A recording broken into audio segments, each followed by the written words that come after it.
we need to be hiring for different types of things. Now, that doesn't mean we throw the baby out with the bathwater, and it doesn't matter if somebody has never trained in accounting. Yes, you still need to have that type of skill set, right? But we are going to need to be thinking about what is going to change about that job, and where can we in our own organization ask someone to innovate in that job? How can they use AI to do their job better, to open up space for them to think differently, solve differently, create a new tool, or have a new perspective that drives us forward as an organization? Hi, and welcome to the show. I'm Johnny Campbell, CEO and co-founder of Social Talent. And this week on the podcast, we're talking to Natasha Nuytten, who's joining us from Omaha, Nebraska. And Natasha is the co-founder and CEO of a fantastic AI-powered recruiting technology company called Clara. And I'm going to be talking to Natasha today about how AI is changing recruiting, what she's doing to make that change, and where we might go in the future.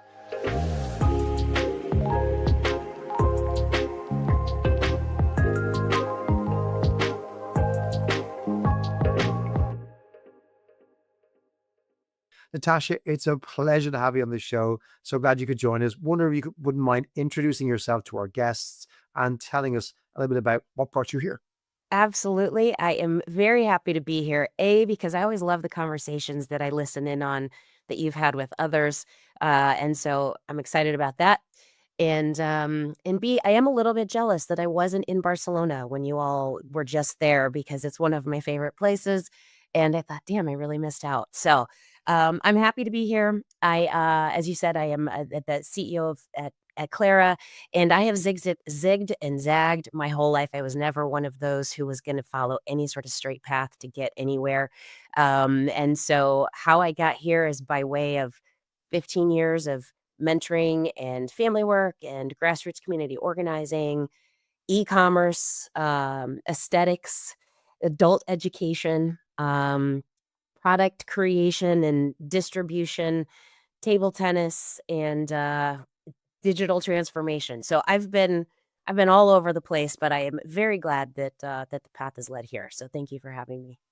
I'm going to put a pin in table tennis and come back to it at the end if you don't mind, because that really intrigues Happy me. to. So, Natasha, everybody's talking about AI. Either Mhm. they're massive advocates talking about how it's going to transform recruiting, or they're terrified and they're in fear of it and they're panicking and wondering what they'll do with it. Tell me about your view on AI and hiring. What are some of the opportunities that you think it presents? What are some of Mhm. the categories out there you find interesting? And what are some of maybe the potential risks or downsides that people should genuinely be nervous about, if there's any? Give me your Yeah. overview of AI and hiring where we are today. Yeah. Well, two things that you said that I really resonate with. One, it is an opportunity. I see challenges as opportunities personally, and I think that especially talent acquisition and recruiting right now, um, it's we've needed to make some changes for a very long time, and I think folks in it know that. And so I think this is our chance to really rethink some things. That's A. B, I think the, enthusiasm and the fear, I think a healthy combination of both is really wise, because the reality is, like, AI is here, it's going to change pretty much everything, and we have an opportunity to take control of that, and do things the way that we really want to do them. And so I look at it as like, yeah, it's a little bit scary. Things are going to change. There's a lot we don't know 6 months from now. My job is different today than it was 3 months ago, right? Everybody's job is going to be different in 5 months. So there's a reality of that. And if we can really be thinking forward about what it takes to be sort of future ready in our organizations, I mean, what a massive opportunity to do things that are better for people, which ultimately is better for our organizations and our companies. So, sort of high level, like, that's it. I think we have an opportunity to dig in and do some things differently. Um, Let from a me take, let me, technology, yeah, well, please, do you mind me digging into your first point, right? That please, please.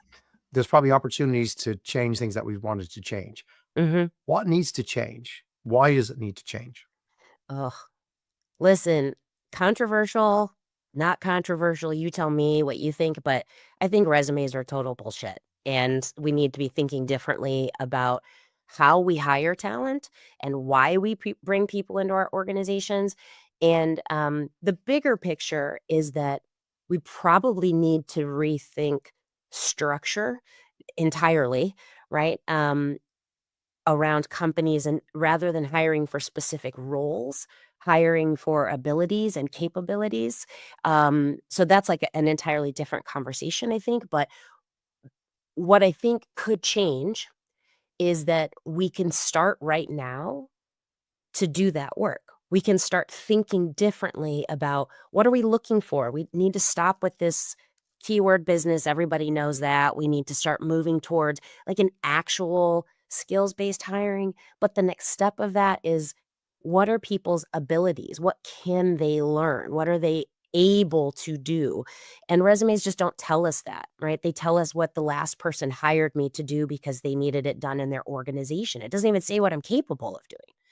Um, so I think that's one. I think two, when we think about the opportunities that we have the opportunity to move more intelligently through and equitably through the process, right? If we can systematize some of these things, we can help get our own selves out of our way as we're hiring talent, by doing the things that we've been doing with our phones, for instance. Like, I can still remember my phone number from growing up, but it took me 3 years to remember my husband's phone number. It's like, we can offload some of those things that we don't need to use our these 3-pound, caloric monsters in our head for, and instead, we can put that to use on doing the things that we haven't even yet given our space to think about doing from a talent perspective, development and organizationally. So, I think technology right now, the opportunity for us to sort of take a step back. I would love to just blow it up and start over, but I know the rest of the world is not that prepared to step into that mess with me. But the reality is, like, I do think we have an opportunity to sort of look at each step of the puzzle, each step of the path, and say, okay, we can do better here, we can do better here, we can do better here. And right now, we are building those technologies at such an incredible rate that we can do that.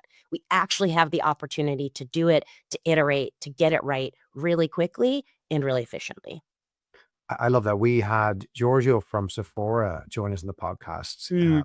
a week or so ago, and he was sharing with us that, yeah, previously he was in H&M and they brought in a kind of AI powered way of hiring for retail associates that was able to demonstrably reduce attrition by about 50%, right? Faster and better and all that kind of stuff. But, as a proxy for quality, they were able to get folks who wanted to be there more than the traditional way, right?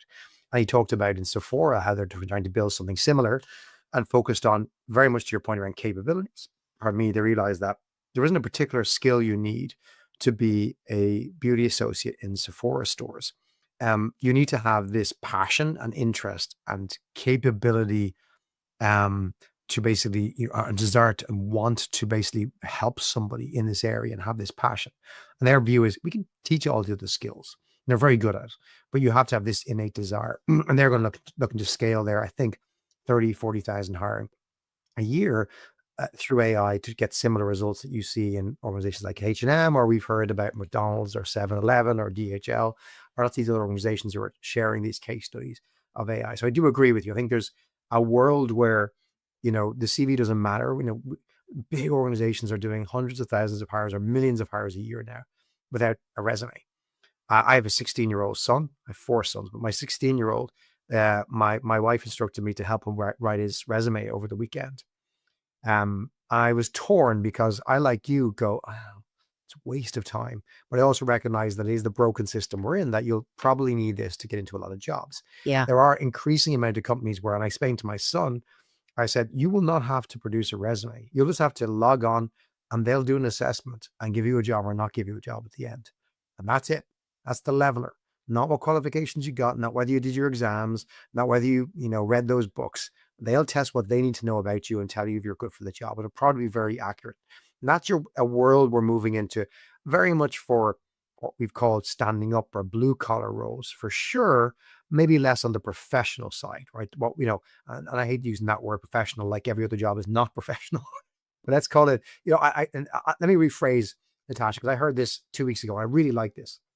There's jobs where you shower before you go to work, and there's jobs where you shower after you come home from work. And I like that Yeah. differentiation. We're not trying to make a judgment. It's just, do you shower going to work or coming back from work, right? Yeah. So the jobs where you shower coming home from work seem to be moving much faster towards AI and automation. The jobs where you shower before you go to work, less so. Talk to me about what you've seen in that space. Like, is there still room for, okay, on one side you have, McDonald's and 7-Eleven and H&M hiring based on an assessment online without a resume. But the other roles where it's like, I need an accountant, I need a lawyer, I need somebody who has trained and studied to be a surgeon. I need someone who's a specialist. I need somebody who has certifications. You know, how can AI help in that world? Is that world at the moment just not going to be serviced by AI, or what are your thoughts in that kind of market? That's really interesting, and I love the showering before and after. I've had both in my life, types of jobs, and I appreciate both. I do think there's a real miss because I think that because we think of those types of work differently, um, and they are different, so there's, no judgment there, but because we think about the people doing that work differently, we have, in the one hand, seen folks move really quickly to being able to automate because I think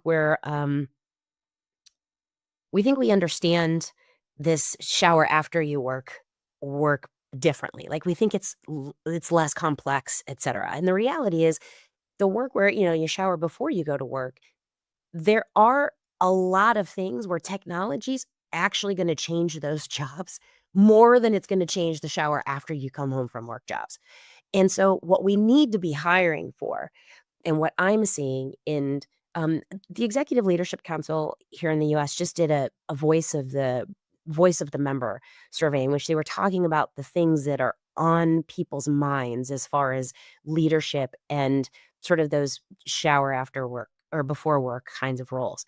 And what was really interesting to me is something we've been talking about and preaching about for a couple of years now, which is yes, there are some certain abilities, skills we need people to be able to do.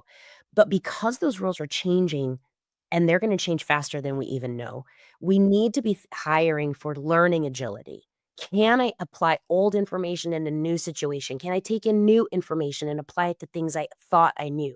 We need to be hiring for critical thinking. Can this person take in seemingly disparate things and find their way?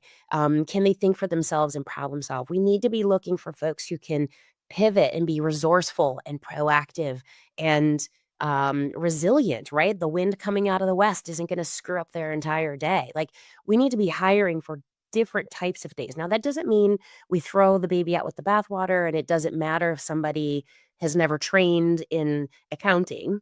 Yes, you still need to have that type of skill set, right? But we are going to need to be thinking about what is going to change about that job and where can we in our own organization ask someone to innovate in that job? How can they use AI to do their job better, to open up space for them to think differently, solve differently, create a new tool, or have a new perspective that drives us forward as an organization? So, by hiring for these things that we would call, sort of future ready abilities and skills, we're creating a workforce on that backside that is more prepared to use AI, has more space to do it, and does it in such a way that it is to the benefit of them and to the company by being able to use that creativity, to solve problems differently than we've even looked at them to date. Natasha, you mentioned Barcelona. We had some podcast broadcasts recently from Barcelona where we had Mhm. 25 leaders together to talk about some of these issues. One of the themes that came out of that amongst these leaders of very large organizations running talent acquisition and talent was that a lot of them, if not most of them, seem to be moving away from the world of assessing for hard skills, because their view was, I think shared by you, that these behaviors, competencies, ways of thinking, mindsets were much more important. I actually had a lunch yesterday with an entrepreneur who really impressed me. He was fabulous and amazing thinker. who was talking about this AI first mindset. He's somebody my age, right? So he's not like, 22 years of age or 16 years of age coming out with AI. And he talked about, you know, the generation of workers coming into the workforce soon. There will be AI natives. They will be, we talked about digital natives a few years ago, but these are AI natives. They just start with AI because why wouldn't they do anything else? And that's great. But there's everyone else in the workforce today. And we're increasingly seeing that many jobs, many of those, call them office jobs or corporate jobs, the kind of shower before you work, go to work type jobs, you're going to need AI. And he was talking about engineering to me, engineering roles, and sharing that he wants AI first engineers. And he described an AI first engineer doesn't really code. They don't really write code because I go, why would I code? Just like why would somebody who writes articles write every word in an AI world? That's crazy. They might shape, prompt, get to the end point, but they're not writing word for word an essay. That just seems like a crazy idea if you're AI first. But a coder will ask the AI to write the code. They'll describe the need, the outcome, they'll architect it in their brain. Um, and they'll get the AI to write the code. And if the code's wrong, they'll just ask AI later on to fix the code. Like, they don't even know need to know it needs to be fixed until they need to know, and then AI will fix it because AI works 100 times faster, never sleeps, et cetera, et cetera. And we talked about finding someone who's typically, I hate to say this, but younger, who's maybe AI first, is one way of solving the problem. But how do you find folks in the market today who have the ability to be AI native? And that, I think, speaks to your points around, Mm. you have a learning agility, you're flexible, you're willing to change your perspective, you're willing to embrace new things. And they are, I'd agree, more important things to assess for if someone's not AI native because they're just young and they grew up with this stuff, but they're in the workforce today and they have to change their ways because it's really hard to change their ways. And I might use that as a launching pad, Natasha, for you maybe at this point, because you haven't yet, and thank you, but you haven't explained what Clara does. So maybe would now be a good time for Clara, bring Clara to life for me. So what is the problem you're solving and what makes you different? Yeah, well, I appreciate you asking.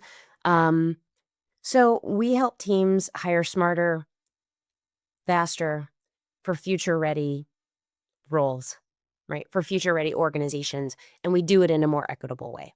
So, to your point around how are how are we looking for that type of talent, whether it's we're making assumptions to your point around someone who's young being more of an AI first native, right? Versus someone who is 55. The reality is like we have 5 generations of workers in the workforce right now. That's the first time in history that that's happened.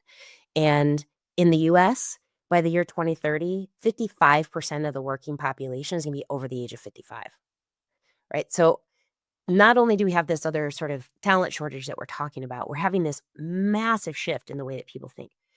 So when we think about how we're solving for helping leaders who are looking to develop more dynamic organizations and to make hires that are future facing, we do that by looking for some of these abilities. We have a proprietary assessment that we've built out. It's really simple that looks at critical thinking, learning agility, what we call distance traveled, which is not so much what you've been through in your life, but what you've learned from what you've been through in your life.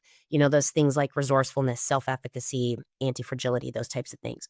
And the reason why we believe that those are important is A, the history and the research shows that those things matter in sort of predicting success.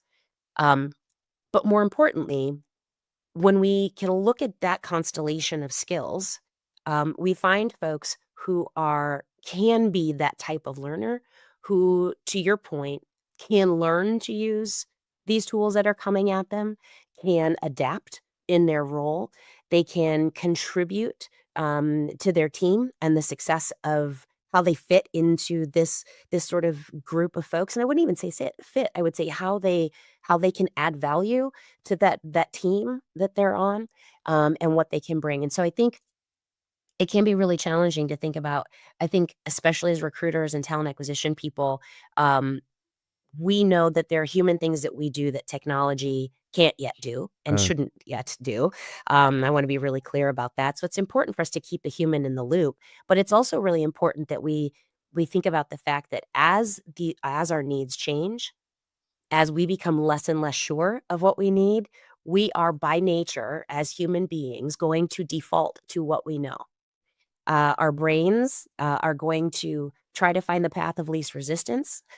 They are gonna wanna look for folks who have historically in the past proven to be super successful in our organization, but what we're hiring for in the future is not what we've needed in the past.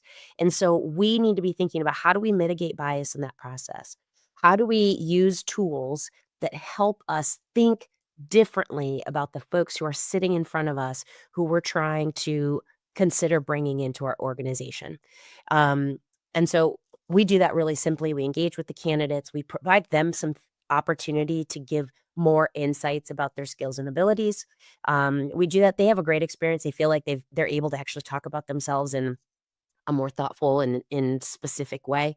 Um, Ask some questions specific to the role, and then we ask about these real world scenarios where folks can respond to, "This is how I would solve this." None of the answers are wrong, but it does give us an indicator if somebody has a particular strength in resourcefulness, or if we're going to see proactivity sort of shine coming out of this person. Different than personality assessments, right? Those are slightly more emotions based. They might be a little bit more interactive or relational. And actually, they're very difficult for folks, a lot of neurodivergent folks to take because it feels like so ambiguous, right? So, really just drilling it down to ability. And the beauty of these things is that we also know they're teachable. So it is learnable. If Mm. you need to, we can do that by creating stronger learning cultures in our organization, by looking at, we provide a little bit of feedback that says, hey, this person would benefit and be able to develop this skill by being in an environment in which they ABC. So giving some insights right out of the gate as we're looking at talent, like, okay, this person's coming in with really high critical thinking skills and a lot of grit and a lot of resourcefulness. We wanna move them on the learning agility from sort of medium to high. Here are 3 things that we can do, and they have this other skill set. Great. This is a win for us. This is the type of person we need to be able to add to our team. So, And that's how we're Natasha, looking at those like, skills. Yeah, so if you look at, I have lots of questions, as you can please. imagine, but if I've got three different roles, right? A driver, a head of sales, and a general operative, a manufacturing operative. You know, do you have the exact same recommendation? You assess somebody, and as you said, there's no right or wrong answer, but how do you decide, how much learning agility is required for each of those three roles? What's the balance? What's the benchmark? Like, does your system also guide that, or are you relying on the employer to predefine what their need is in advance? Yeah, so right now, when we look at those types of abilities, they are, we selected them because they're fairly universal, across globally, as well as across different types of work, which is specifically why we selected them. Um, Whether or not someone needs to have a lot of something as a driver, we're not measuring or telling you for that this you should have more of this in this particular role. Reason being that every role is a little bit different. For instance, I know a lot of folks in transportation logistics, and a driver in one company where they don't have a lot of digital technology in their trucks. They are very sort of old school. It's all locally done. There's a lot less need for someone to have sort of forward thinking digital experience and thinking. And so the learning agility in that role for that company doesn't need to be as high.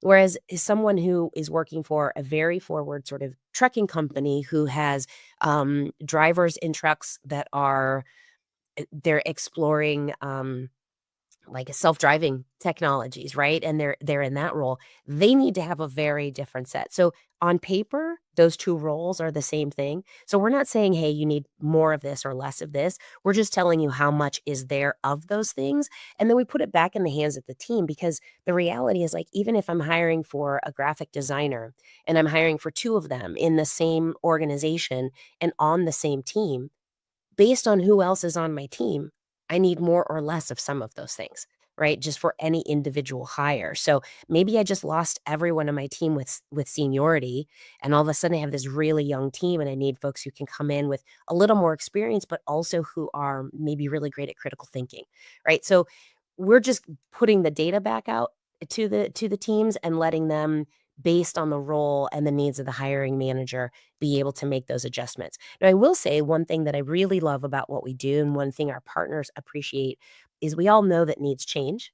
And we all have worked with hiring managers who say, hey, I want A, B, and C. And then turns out actually what I meant was X, Y, and Z, right?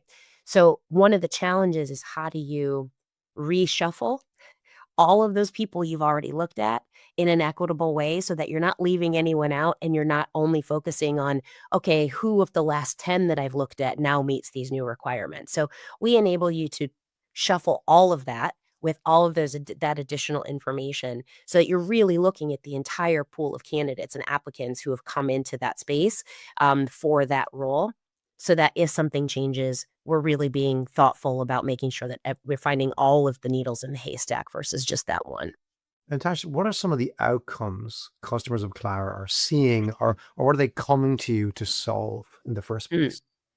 Yeah. So wanting to solve for speed and efficiency, right? As you said, we're all trying to do more with less because the economy is the economy is demanding it, and so are the bosses and the bottom lines, right? So doing more with less efficiency. Two, wanting to be in organizations where they can thoughtfully embed equity in a very legally defensible way. Right, because especially in this country, now it's different, in other countries, it's not quite such a shit show of a conversation, but in the United States, at least, there is a lot of, "Okay, we have all these new executive orders, and I have no idea what laws are really actually changing, it's all very complicated. How can we drive better candidate experience while embedding equity in a really thoughtful way?" So efficiency, embedding equity, and then really looking at these future forward, future ready skills. Those are the folks that we're working with, that care about those three things and want to create some thoughtfulness in that part of their process. I imagine most hiring teams are looking for those kind of benefits, but what do you find is the sweet spot type customer? Like, what kind of customers are most coming to you that you think the most obvious use case is for, or where you've seen the most traction so far? Yeah. So I would say two things, two folks. One, small teams who are doing a lot. So maybe they're a team of two or three or four, and they're really trying to figure out, I can't, my knowledge as a human resource, I'm more of a generalist, right? Right. Because I'm a team of two. I have to be able to do everything. How do I really get good at screening and talent acquisition? Those folks. And then on the other end of that spectrum, we're working now and seeing a lot of traction with larger companies where they're remotely distributed and have some of these very high volume roles that they are hiring multiples of. And so they're looking for specific types of folks. So those are the two people that we're working with right now.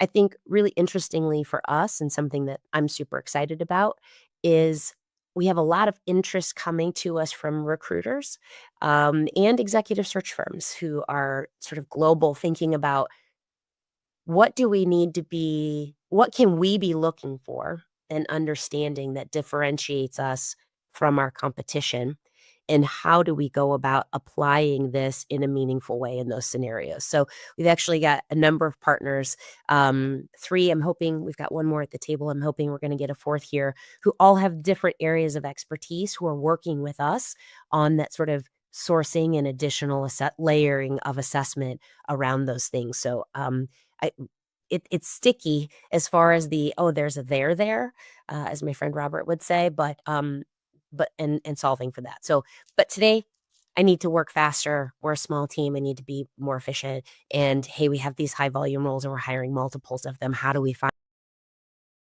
talent rather than filtering out and just finding the three folks who are the most obvious choices?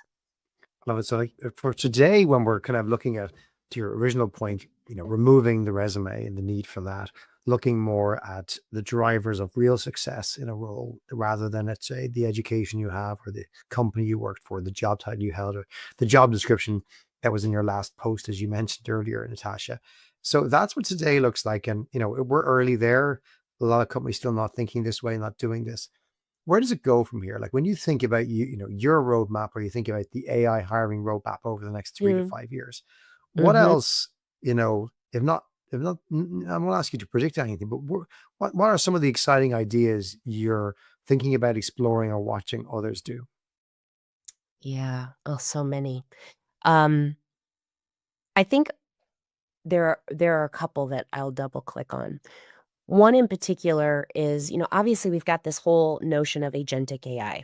And being able to use agents to do some of this work. And that's really exciting because it helps teams, even like us, right, who are servicing other teams, be able to move more quickly and build products that are solving even more efficiently than we thought they were before. So that's definitely something that we're looking at and layering into the tool that we have. Because what it does is it allows us to take the work that we're already doing and build upon. Right, to the point around that sourcing conversation, which is certainly on our roadmap, is how do we mine the reservoirs of folks with whom we've already spoken to, and or have wanted to, and we don't know the relevancy of their information anymore, or it was 3 years ago that we talked to them, but we watched their career from afar, right? Like, that type of how do we reengage those candidates who we already know wanna work with us? That's one I think is really interesting in the re-engagement space. 2, I think sourcing is gonna change, and it is already, right? There are a lot of great companies out there doing sourcing and enabling teams to be able to do some things. But I think it's going to change because the technology is going to get a little bit. There's going to be two paths. There's one that's going to get more specific, right? And it's going to be more. This is exactly the person I want to hire. I want to hire Natasha. Whereas the next one of her. I think that's one path. What really excites me though is looking at the other, which is, hey, this person has worked in our world before. However, what are we missing? Right? Like, how do we not default to what we know? So, for instance, I think right now a lot of AI and tools are talking about, hey, we do AI search, whatever. Well, they're doing a lot of keywords and they're just stringing together like really robust Boolean searches, and they're pretending that that's something new. It's not. The second layer of that is looking at like synonyms, right? Hey, hi, hello. They all mean the same thing, but they're slightly different or adjacent to each other. What we're doing, which is really exciting to me, and I'm excited about not only where we sit, but next levels of this, is we're looking at skill equivalencies, right? So, like baking soda, if I'm out of baking soda, I can Google that and find out that I can use club soda, I can use whipped egg whites, and I can use 3 times the baking powder, and I can still get the same outputs. But on paper, those look like very, very different inputs, right? So when we think about those sort of future ready workforces and we're thinking about skills and abilities, what other things can we be taking into account that mean that someone can do this job? And so we need to Yeah. be thinking differently about that. So um, I tie that back to the fact that I do think the whole resume situation is going to be different because um, I'm very excited about the fact that when we create a profile for someone, yes, you can look at what they've done before because it's not irrelevant. I'm not trying to say that it doesn't matter, just saying it doesn't matter as much as we have given it Absolutely. credence, to have, and it doesn't carry the weight that it maybe once did because, I mean, think about it, we have in this day and age, especially as young people are moving into the workforce, and then we think about those older folks who have had 7 careers before they've gotten into the role that they've been in. What do they know from being in those experiences that isn't necessarily on that resume that is value add to our organization, right? Or you think about somebody who just left the workforce and when we looked at our um when we were building out our assessment, we did some research around the folks who participated in the study. And people who were re-entering the workforce after, for instance, caretaking, they were living on their growth edge, learning all kinds of new skills in that last year and a half. right, before. And so on paper, it looks like they've been out of the industry and they've been distant and so much has changed. And how are they possibly going to keep up? And the reality is like they just learned an entirely new skill set that is really valuable, right? And not all of it is necessarily transferable, but the ability to learn and the ability to work at their growth edge and the ability to connect dots between seemingly disparate things, that's a real value add. So that should be, we should be giving them bonus points for the fact that they've been learning while they've been out versus dinging them and thinking that they shouldn't be there. So things that I'm excited about, I think we are gonna blow up the resume. We're gonna find a totally different way of looking at things.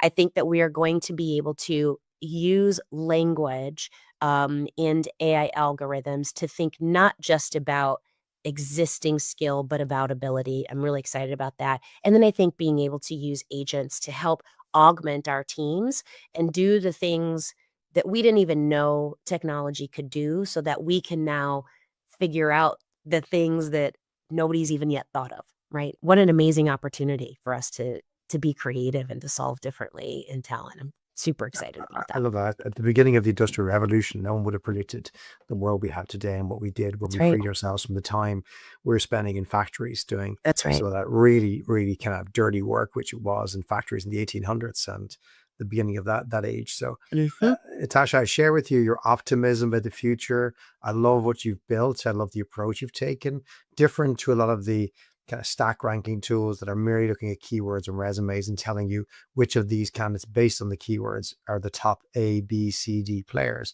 We're taking a very different approach in terms of what are the abilities of these folks, based on assessments that have robustness to them, that tell you much more than the words on a page, but tell you how somebody can operate, how they can work, how they can learn, how they can do things, how they can think, which I think a lot more employers are looking into. Natasha, if anyone listening is keen to know more about Clara, to get a demo, to see what integrations you offer into their suites of ATSs, CRMs, HRIS systems, any of these different things, what's the best way to reach out to you? And who do you recommend reaches out to you? Yeah, so I would say reach out if you are interested in moving faster and smarter.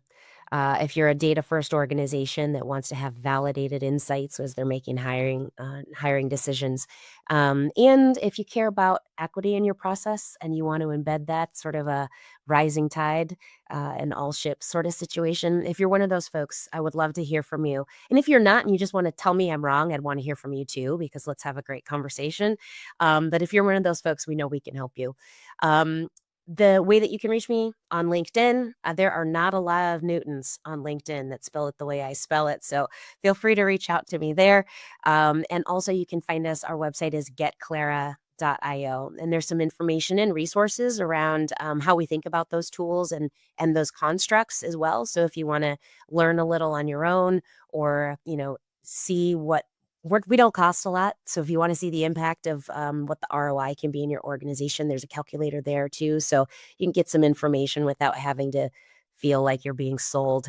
I'm not a great salesperson, Johnny. I'll tell you that right now. So if someone reaches out to me, it's just going to be a regular old conversation. So So you don't cost a lot now, Natasha, but I think we're going to see the price of Clara go up as it probably reaches the point that it's the right level of price as more folks get in touch. So get in early is my that's recommendation. right. I That's loved right. I love what you and the team are doing. I think it's a really smart, different offering to what we're seeing out there. And I know a lot of folks who are on the market for new tools to kind of to bulk assess candidates.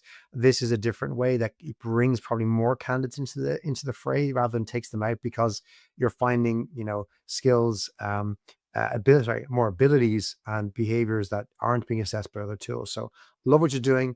Keep flying that flag, Natasha. Looking to see how this develops. Maybe you're back in 2 years. I won't even get you on the show. It'll be some corporate VP person you send to do the interview No as you're way. killing it. I hope you're killing it because you're just solving so many problems for so many different customers. No, this is I love having conversations with folks like you who are very thoughtful and intentional about how you think about talent acquisition and recruiting, but also the technology and the opportunities. So I love listening. I will come back anytime, and I will meet you anywhere should we decide to do something together. But Next thank you very Barcelona, much. the next Barcelona, Natasha. Yes, yes, Simon. And thank you, listener, for All right. joining us and hearing Natasha's story. You want to reach out to her, don't forget, it's getclara.io. You can find Natasha Nuytten, that's Nuytten, on LinkedIn. You got any direct messages. We hope you join us next week. We've got another great guest. And don't forget our back catalog, which you can find on Spotify, Apple, wherever you find your podcasts, or you can find us on YouTube or LinkedIn as well. Until next week, take care. Talk to you soon.